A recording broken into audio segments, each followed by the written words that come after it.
There's one thing I want folks to take away from this talk today. It's that social entrepreneurship is not entrepreneurship-like.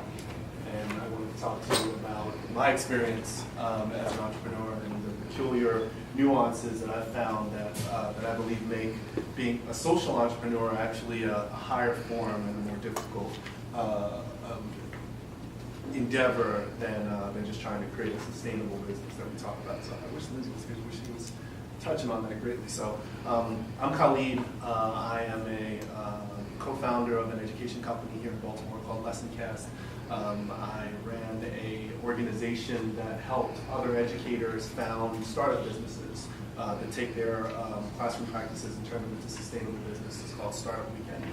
I got to travel around the world and meet other educators who are trying to build businesses, and I got a lot of insight into the challenges of social entrepreneurship, and I got to teach a lot. So I got to practice, and I also got to coach others, and that's really what this is about. So I'm not here to tell you that this is rocket science and I'm a rocket scientist. This is more for me because I live by the principles of learn in public and do something that scares you every day. And so when I get opportunities to speak, this hits on both of those.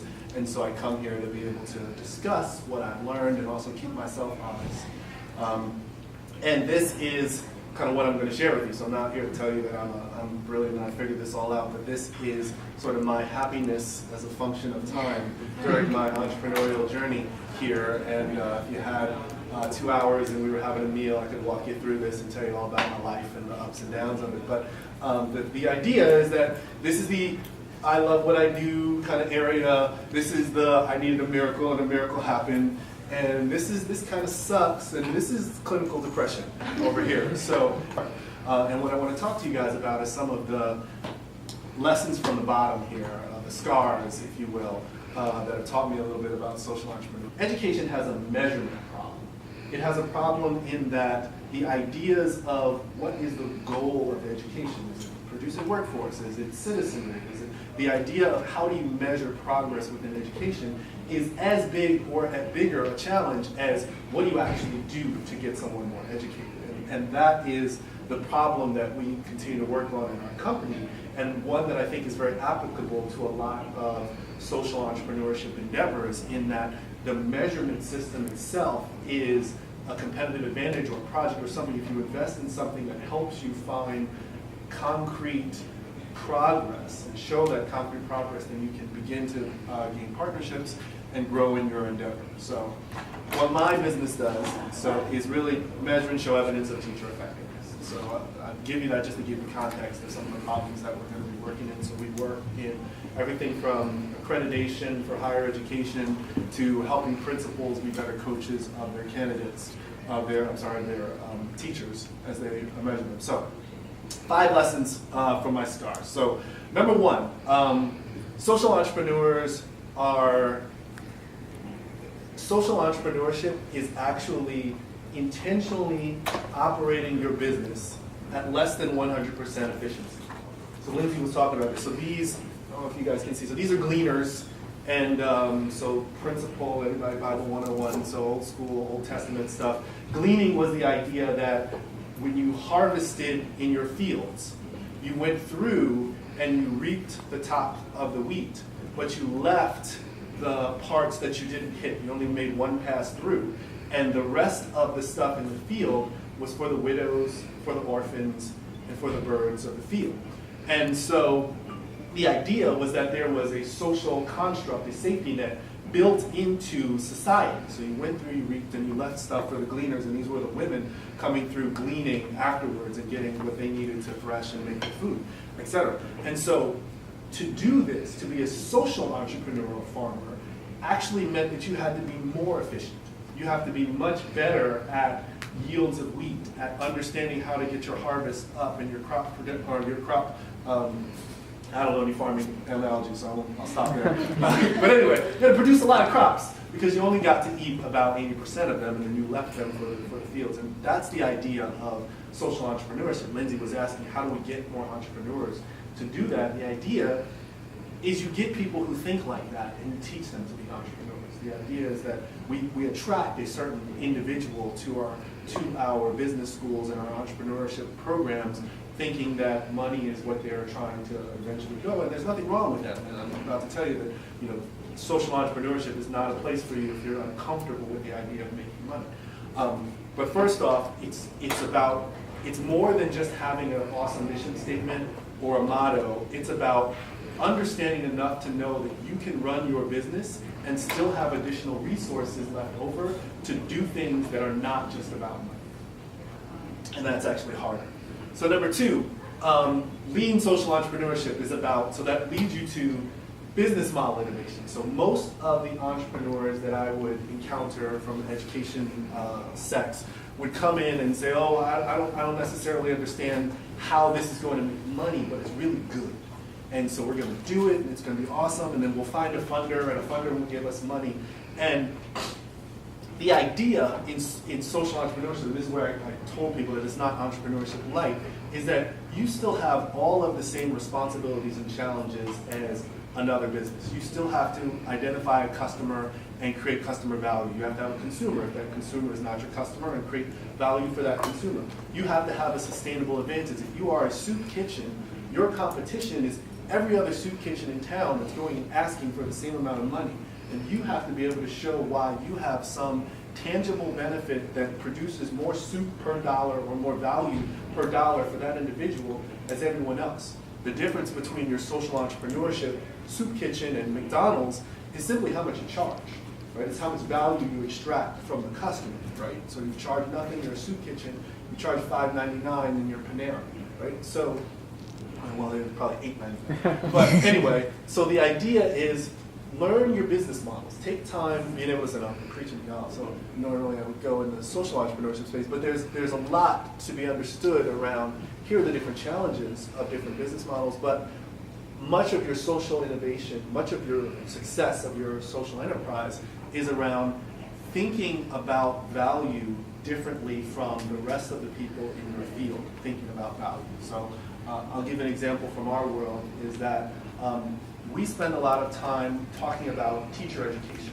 And if in teacher education there's this weird thing where if you have 30 students in a room and they're 19 years old, that's called pre-service education. And then if you have 30 teachers in a room and they're 29 years old, that's called professional development. And those are two totally separate industries, except you might be teaching the exact same content. You might be teaching the exact same course. And so what we do is we provide value to professors who are teaching teacher preparation courses and helping them digitize their content and helping them meet accreditation goals. They in turn give us their content. They are the experts at creating learning experiences for teachers. And then we turn around and repurpose that same content for a principal. Now, a principal's challenge is that they have to train and teach 30, 40, 50 teachers within their school, but that's not their core competency. Their core competency was that they were a good teacher, a good administrator, etc. And they may have come up as a math teacher, and they may not now know how to teach this social studies teacher or this English teacher and help them. And so we provide them with blended learning content that helps them augment that. But anyway, so that's an idea of combining two business models or two different ideas and thinking about the industry differently and coming up with some innovation. I can give other examples of social entrepreneurship where that comes from. And that brings us to the third one, which is embrace efficacy and measurement as a point of difference. So again, you're the soup kitchen, and your idea is that you're going to alleviate homelessness by providing this soup. Well, when you start to think about this as a scalable business, you start using some of the tools and technology, and you begin to create data about this, where there are other organizations that are providing soup and saying, great, we provided soup and that was awesome, and so someone should give us some more money.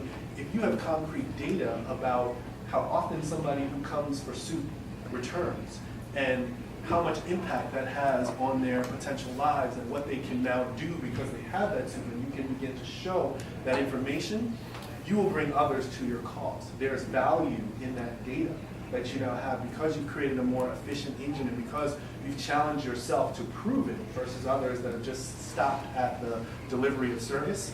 Now you can bring on partnerships with research organizations, with municipalities that have interest in improving their social services, et cetera. And so we've found a lot of the partnerships and traction that we have gained has been through partnerships with organizations that want to see, can we measure and show a trail from what you teach a teacher before they go into a classroom to now what they do within the classroom, and whether or not their students, now the students of that student teacher, are now having higher levels of student achievement. And so we've had flourished in terms of the research partnerships that we've had that have then caused us to gain more traction with customers. So the researchers actually go out and help us sell to other potential customers.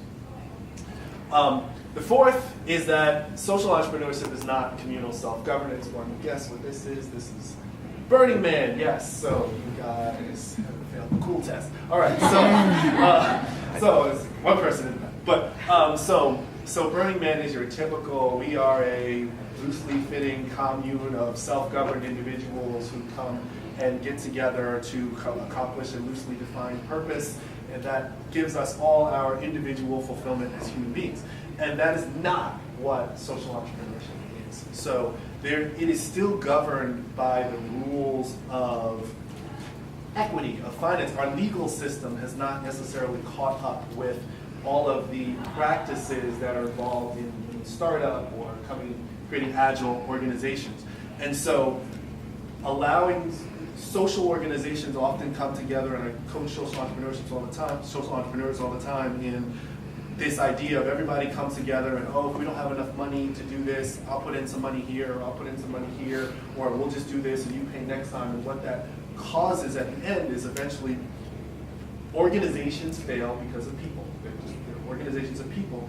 And when you get into messy situations like that where people have put in money and now all of a sudden equity and ownership is in question, etc., there are individuals who will be willing to burn down the commune in order to get their way or get what they want. There's a balance there. And then fifth, and I've got 1 minute, so I'll go through this one. I always give you something that's personal for me. So this one is about embracing the opportunities that others don't see. So I run an education business, and what's really important to me is creating opportunities for all students to be able to flourish. And this is a picture of 20 teachers at PS 220 in Queens.